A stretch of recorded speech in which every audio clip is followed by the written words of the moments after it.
Hello, this is my video for The Legend of Zelda, The Wind Waker, for my final one of 190, and I'm Fabrizio Marzano. So before diving into the argument, let's talk a little bit about the game. The game is part, of course, of the very famous Legend of Zelda franchise, and where you play as Link. This iteration of Link is the hero of the winds, and the plot of the game consists of you traveling through an ocean world that is set far into the future, where you collect effectively the, the Triforce power in order to defeat Ganondorf, preventing from essentially conquering the world. Without further ado, the argument I will explore in this presentation is that the Wind Waker's narrative utilizes the feeling of nostalgia to portray the self-destructive cultural decline of humanity, of course, reflected in the Hyrulean people and the other races present in the world of The Legend of Zelda. One of the first keyword I chose is, of course, narrative. I define narrative as a series of events occurring in space and time that are interconnected between one another in a coherent manner through elements of the story, such as plot, character, setting, etc., etc. And in the Wind Waker's situation specifically, this narrative consists of effectively Link's journey to collect the Triforce, to collect the power to defeat Ganon and prevent him from essentially conquering the world and terraforming it again. The second keyword I I chose is culture. I define culture as a set of customs and characteristics present in a group of people that are depicted through evidence of human intellect. So things like food, ritual, clothing, etc. And in the Wind Waker, these are present effectively through the races of the world of the Legend of Zelda, i.e., we have the Hylians, which are people like Link, that look like regular people with pointy ears. We have the Rito right here. We have the Koroks right here. And of course, these people have different customs, have different influences over the world. And now that the world is effectively a giant flood or a giant ocean, these have become much more limited to their islands and are much more limited in scope. And the final keyword I chose is nostalgia. I define nostalgia as effectively the longing for the past, the missing of things and events that have gone by, and sometimes misplaced belief that life used to be better before than what it is now. And in the Waker, nostalgia is present throughout the entire game, essentially through different things such as motifs of past Zelda games, like music or like uh, cut or like the way characters look and whatnot, but also through plot elements such as the reminiscing of the fact that Hyrule didn't used to be flooded before, but it only became flooded, and now everybody effectively misses the Hyrule of the past. Here's a visual diagram of my three keywords and how they relate to the plot of the game, to the game itself. Culture, of course, relates to the different races scattered across Hyrule. Nostalgia relates to the fact that you have the previous iteration of Link connected through legend and the belief that he'll come back. And of course, which of course eventually does through the Wind Waker's iteration of Link, which is a hero of the winds. And of course, you have the narrative, which is present through Link's journey to obtain the Master Sword and the power to defeat Ganondorf. First, to support the argument and start developing my evidence for it, we'll watch a short clip of the Legend of Zelda Wind Waker trailer for the remake of the game, the remaster version for the Wii U.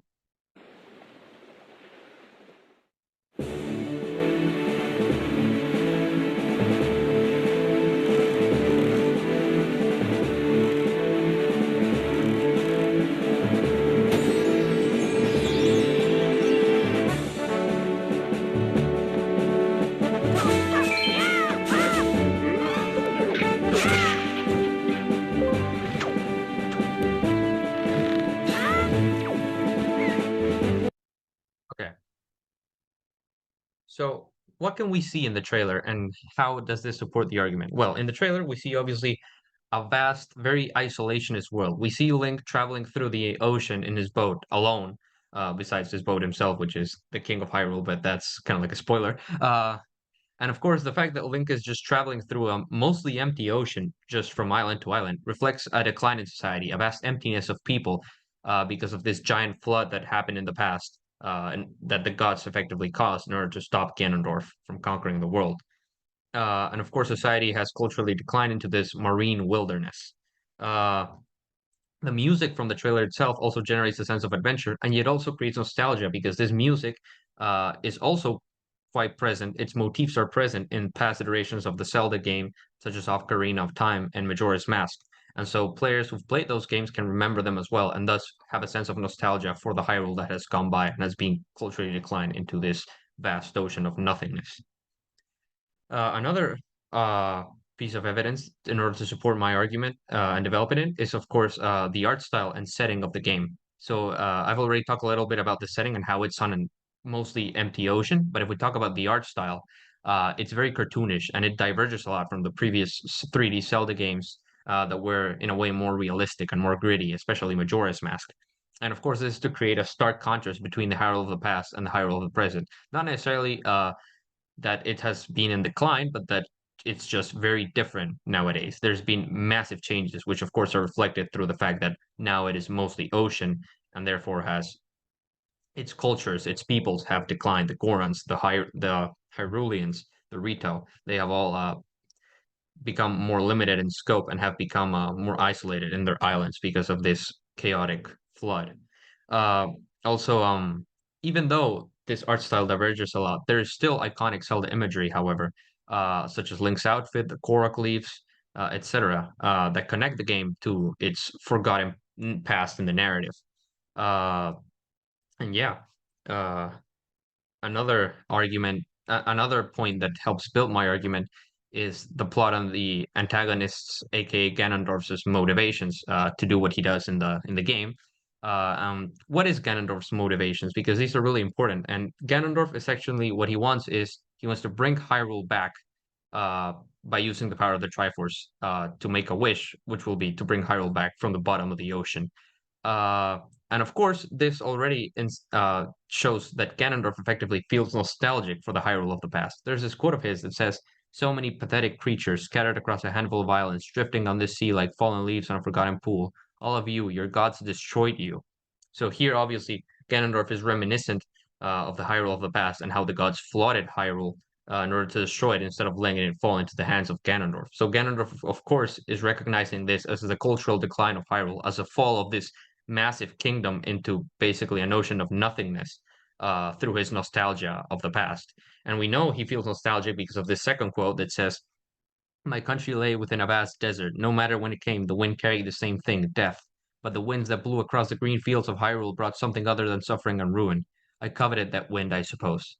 So here, of course, Ganondorf is very directly, through his dialogue, feeling nostalgic for the Hyrule that has been lost and has culturally declined uh, into nothing, basically. And this is why Ganondorf wants to bring it back. This is why Ganondorf wants to do what he does.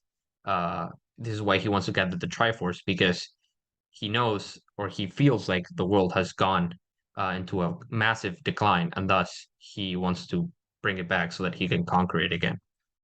Uh, and finally, the third argument that I developed is that again, The Legend of Zelda: The Wind Waker effectively uses its music and the motif of the wind throughout the game to develop this idea that there's been cultural decline uh, due to the passage of time, and thanks to the and it uses nostalgia to achieve this. So, for example, if we talk about the wind himself, right? What is the wind? Well, the wind, it's what powers Link's sail, because he uses this device called the Wind Waker to make songs and that control the wind. The song's called the Wind Requiem. And so Link uses the wind to create music, but he also uses it to power his sail. And we see the wind through Link as this uh, force that effectively helps build power, helps build society, helps Link achieve his objectives. And yet, as Ganondorf said before in this quote, uh, it can also destroy. It destroyed Ganondorf's land, and it has the power to do evil just as much as it has the power to do good. And so, like time, the wind always keeps blowing.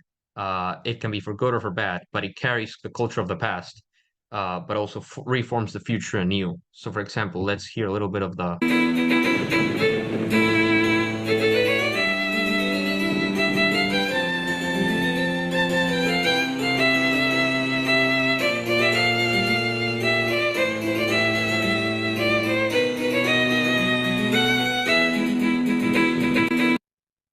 Okay. So oops, sorry.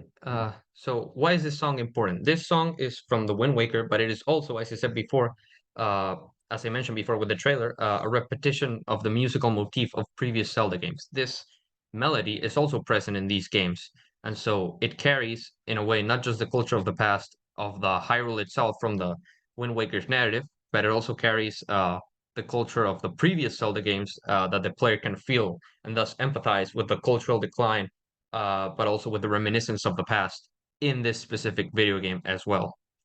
And finally, we can relate the reading of Waskiewicz and Bakuns to the game itself through effectively its analysis of the way video games serve as an emotional support and to cope with today's struggles and stresses for the young generations. There's this quote that says, "The rise in popularity of games designed to offer emotional support and elevate stress can be linked to the increasing awareness of climate change and global anxieties caused by political situations." And so this reading's argument for popularity of cozy games parallels the Wind Waker's emerging nostalgia and cultural decline. Climate change can be transferred to the vast ocean world in the Wind Waker, and global anxieties can be reflected with Ganon's invasion of Hyrule, which caused, in turn, the flooding of the world. Therefore, comfort games um, also reflect or mirror the nostalgia feeling in the Wind Waker for a more effectively calm, slow-paced lifestyle that is external to them, uh, and that serves as a way to show the cultural decline present both in the external world from cozy games as well as the Wind Waker's current setting as well. Finally, to conclude, I would like to say The Legend of Zelda: The Wind Waker's narrative utilizes nostalgia to depict the self-destructive cultural decline of humanity. This is, of course, primarily achieved through the art style and setting, the plot, Ganondorf's motivations, and the use of music and the motif of the wind. Aiding this argument are also the game's trailer and Waskiewicz's and Bakuns' reading through analysis of cozy games and their popularity. These are my sources. Thank you.